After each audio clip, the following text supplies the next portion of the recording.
السلام علیکم ورحمۃ اللہ وبرکاتہ۔ آج میں آپ سے ایک سوال کرنا چاہوں گا۔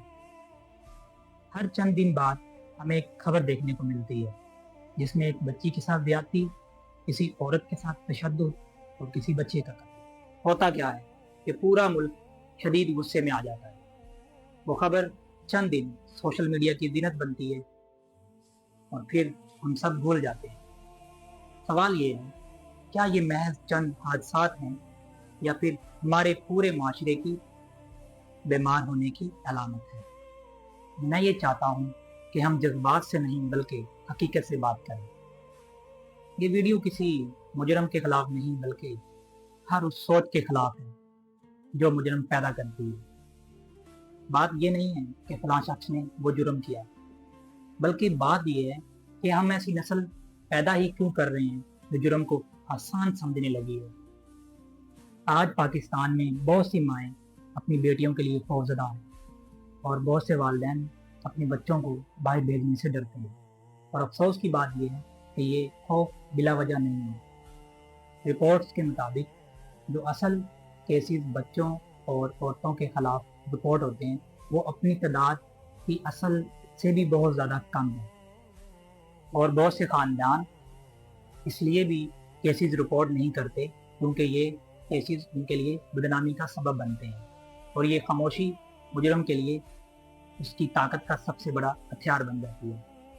افسوس کی بات ہے کہ جب بھی کوئی ایسا واقعہ ہوتا ہے تو ہم فوراً یہ ذمہ داری پولیس کے اوپر ڈالتے ہیں، حکومت کے اوپر ڈالتے ہیں، یا پھر اس سے متعلقہ اداروں پر ڈالتے ہیں۔ کیا کبھی ہم نے یہ سوچا کہ جب ایک والد اپنے بیٹے کو یہ چیز نہیں سکھاتا کہ عورت کی عزت کرنا اس کے اوپر فرض ہے، تو کیا یہ ذمہ داری حکومت کی بنتی ہے؟ جب ایک استاد بچے کو صرف ڈگری تک محدود رکھتا ہے، اس کو کردار نہیں سکھاتا، تو کیا یہ بھی ذمہ داری حکومت کی ہے؟ بلکہ نہیں، یہ ہماری ایک خاموشی ہے جو ہمارے معاشرے کو دن بدن خراب کر رہی ہے۔ دیکھیں، وائلنس صرف قتل نہیں ہوتا، وائلنس صرف ریپ نہیں ہوتا، بلکہ وائلنس یہ بھی ہے جب ہم کسی لڑکی کی تعلیم روک دیتے ہیں، جب اس کو وراثت سے اس کا حصہ کھا جاتی ہیں، جب اس کی مرضی کے بغیر اس کی شادی نہیں دی جاتی، یا پھر اس کے اوپر جب گھریلو تشدد ہوتا ہے تو صرف ہم یہ کہہ کر ٹال دیتے ہیں کہ یہ ان کا اندرونی معاملہ ہے یا ان کا گھریلو مسئلہ ہے۔ اس کو انصاف کی بجائے اس کو خاموش رہنے کا کہا جاتا ہے۔ یہ سب ظلم ہے۔ اچھا، تو اسلام اس کے بارے میں کیا حکم دیتا ہے؟ ہم محض یہ سمجھتے ہیں کہ اسلام صرف نماز، روزہ، حج، زکات کا حکم دیتا ہے، بلکہ قرآن میں اللہ تعالیٰ فرماتے ہیں اور عورتوں کے ساتھ بھلے طریقے کے ساتھ زندگی گزارے۔ یہاں پر اللہ سبحانہ و تعالیٰ نے ظلم سے تو منع کیا ہی ہے، بلکہ ساتھ ساتھ عورتوں کے ساتھ بھلے طریقے سے زندگی گزارنے کا حکم بھی دیا ہے۔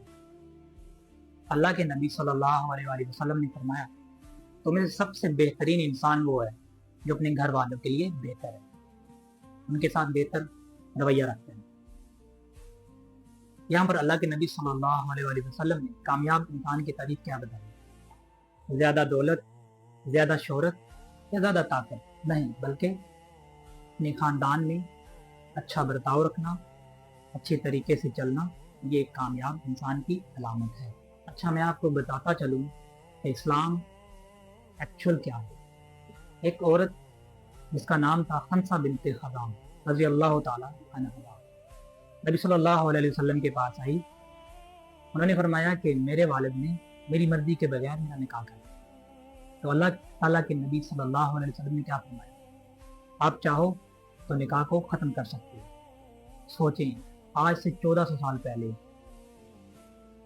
جب ایک عورت کی رائے کو کوئی اہمیت نہیں دی جاتی تھی، تب بھی اسلام عورت کی مرضی کو اس کا جائز حق قرار دے رہا ہے۔ آخر میں میرا میسج یہی ہوگا کہ اگر ہم واقعی اپنی بیٹیوں کی عزت کو محفوظ دیکھنا چاہتے ہیں تو صرف سخت قانون کافی نہیں، سخت سزائیں کافی نہیں، ہمارا غصہ کرنا کافی نہیں، بلکہ آج سب سے زیادہ بڑھ کر ہمیں ہمارے معاشرے میں اپنے اخلاق کو دوبارہ زندہ کرنا ہوگا، ہمیں ہماری تربیت کو بدلنا ہوگا، ہمیں ہمارے بچوں کو عزت سکھانا ہوگی، ہماری بیٹیوں کو اعتماد دینا ہوگا، اور سب سے بڑھ کر ہمیں اسلام کو صرف مساجد تک نہیں رکھنا بلکہ اپنے کردار میں بھی لانا ہوگا۔